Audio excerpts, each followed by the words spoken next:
your message is really strong, but I think it becomes all the more stronger when somebody realizes like what you've gone through, because it's not like you woke up one day and you said, you know, I have this insight, but you went through like decades of really, as you say, hardcore spiritual practice. So I just think it would be interesting for people to kind of know, and for me too, to kind of know about your path more generally. What were the different stages that you went through? What are some of the things that you you know, went in, and what did you learn from them? The path is so unique. Mm-hmm. The spiritual search, the finding, and the way how we find is so unique. So when you said that it's good for people to know that it's not happened to you one day you went into the balcony and the sunshine went on you and you released the spiritual search and found what you were looking for. That would be great. That would be awesome. I would take that. Why not? You know what I mean? Why not? That's the thing, that I was so hardcore. I was like into, maybe because I'm Russian, it's like we Russians will love to suffer, you know. Russians are hardcore people. Hardcore people. We read Dostoevsky, we lived on the, yeah, exactly, on the a land that had a lot of like suffering, so we love to suffer. But at this point, it's it doesn't really matter how it happens, and we don't have a control of it as well. The more it's more that mind have this preconceived ideas, this conditioning, so to speak, like maybe like a Russian, I'm conditioned into suffering, you know? And so my whole life and the spiritual search as well was into like conquering through all this like hardcore experience and sitting in meditation for so many years. And before that, the Gurdjieff way I had studied for many years too.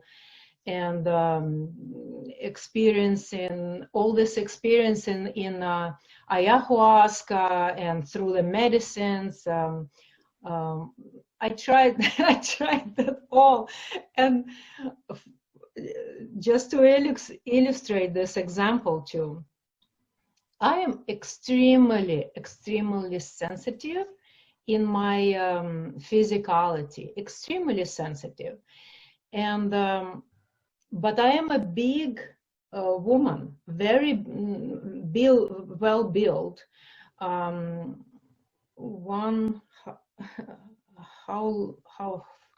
I'm trying to size myself. I think you're taller than me, but I am a tall woman and very sturdy build. So every time I would go into ayahuasca experience, right? And I was told, and my mind would believe, and I would see the shaman as some kind of like really big authority that understand what's going on, and they kind of see you through, you know, like almost like magically see you and understand how much ayahuasca you need to drink. And every time they would look at me, I'm a big woman in comparison to maybe some shorter woman, some like with a narrow bone structure. They would give me much more than I needed. And I was thinking, this is what I need, because the bigger suffering, the big quick enlightenment, you know. And I would drink that would be so much for me, because even though I'm big, I'm very sensitive. And I believe that for many years, that they know better than I know, experiencing what I was experiencing. And that was way too much for, like, I was overwhelmed with senses and what was going on. So much. So it was too much. You didn't learn. You couldn't learn that much from it because it was too intense. It was so intense that one one ceremony, I think it was 2000, and probably it was my last ayahuasca ceremony. I think it was year 2000. No, it was year 2012.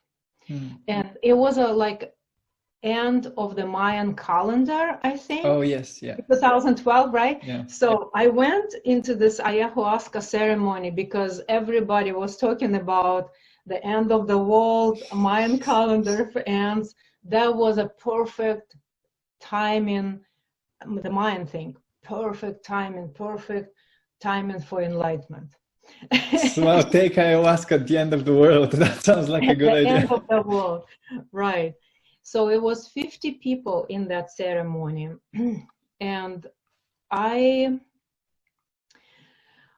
went into such a painful experience that I was so loud, and it was 50 people around, and they all were playing instruments. It was amazing, beautiful ceremony, but I was just completely raw, like yelling, you know, it's because it was so much for my body,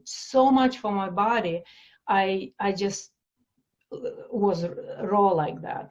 So the shaman came, and he said, we will take you to another room. And immediately consciousness switched, the mind state switched, and I said, I'm gonna stay here. It just all the suffering, and like, I'm staying here.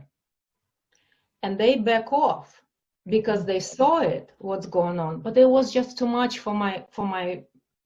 And as soon as they left, I started again. And all night like this, all night. And the more I was going into this, the harder people were playing instruments, and they were also in ayahuasca, right, ceremony, and they took ayahuasca all night like this. And then at some point, it finally like lightened up, right? And I laughed. And as soon as I laughed, everybody laughed. Like they are, oh my God, thanks God.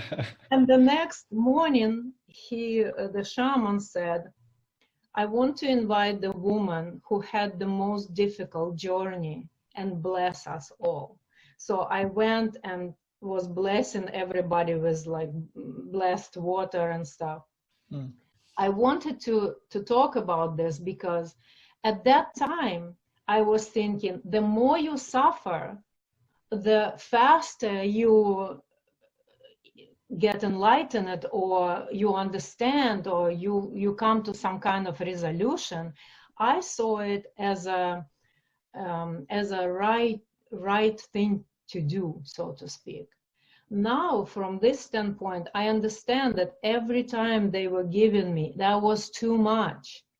And I would come in the middle of the night and drink another one, and then another one, because that was my conditioning, the hardcoreness of Dostoevsky. Yeah. No,